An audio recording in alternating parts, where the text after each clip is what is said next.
Assalamu alaikum dear students.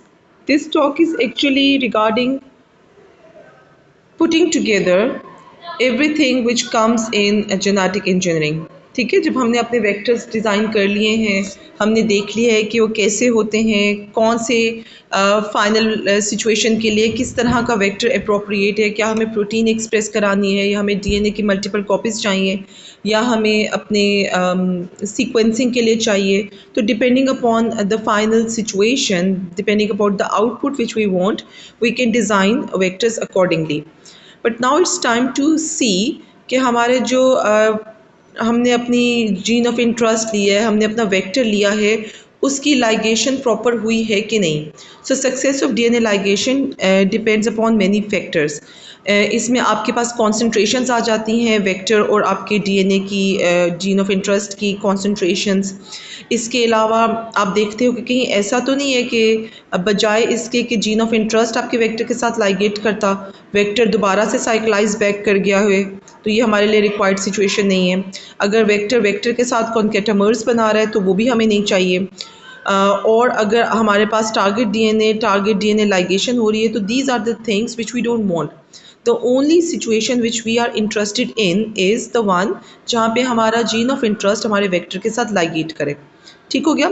So in order to minimize their ability to undergo cyclization, हम क्या करते हैं, या तो वेक्टर को कट करते हैं टू डिफरेंट रिस्ट्रिक्शन एंडोन्यूक्लियेसिस से, मतलब कि हमारे पास राइट साइड पे अलग रिस्ट्रिक्शन एंजाइम का कट हो और लेफ्ट साइड पे दूसरे का कट हो, या फिर हम ये करते हैं कि वेक्टर को डीफॉस्फोराइलेट कर लेते हैं. जब हम लोगों ने वेक्टर एंजाइम्स पढ़े थे जेनेटिक इंजीनियरिंग के लिए इंपॉर्टेंट, तो वहाँ पे हमने फॉस्फेटेज एंजाइम के बारे में और इस प्रॉपर्टी को कि जब डीफॉस्फोराइलेट करते हैं फॉस्फेट ग्रुप रिमूव हो जाता है 5 प्राइम से, तो हमने देखा था कि उसकी बहुत इम्पोर्टेंस है और वो हमारे वेक्टर को रिसाइक्लाइज नहीं होने देता, और इस तरह हम अपनी right recombination between the vector and gene of interest बना सकते हैं.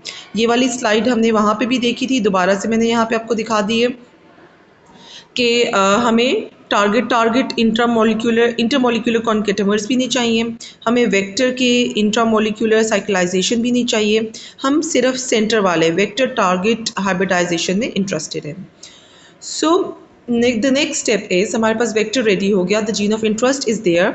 Now our energies are focused on how to get this transformed, this recombinant DNA into the host cell, and that is called transformation. ठीक है, जब host cell के अंदर हमारा vector with the gene of interest चला जाएगा तो उसको हम ट्रांसफॉर्मेशन कहेंगे. कुछ ऐसे बैक्टीरिया हैं लाइक एग्रोबैक्टीरियम ट्यूमिफेसिन जो कि प्लांट सेल से मौजूद होता है.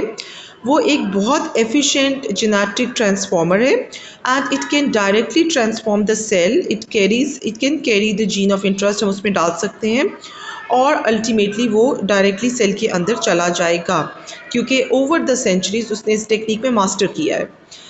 लेकिन अगर आप एग्रोबैक्टीरियम ट्यूमिफेसिन यूज़ नहीं कर रहे हैं तो then you have to first remove the cell wall enzymatically in order to produce protoplast. आपको बिल्कुल अच्छे से अंदाज़ा है कि जब सेल वॉल प्लांट सेल पर से रिमूव कर दी जाती है with the help of enzyme cellulase या किसी और मेथड से, तो फिर जो remaining cell which has cell membrane as its outer layer, it is somewhat like animal cell, तो इसको हम प्रोटोप्लास्ट कहते हैं.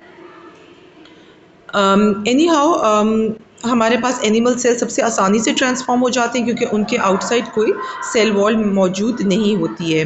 और जो बैक्टीरियल सेल्स हैं उनके ऊपर भी चूँकि सेल वॉल मौजूद है तो हम उसको भी पहले सेल वॉल को ट्रीट करेंगे, कॉम्पिटेंट सेल्स जनरेट करेंगे. Only after that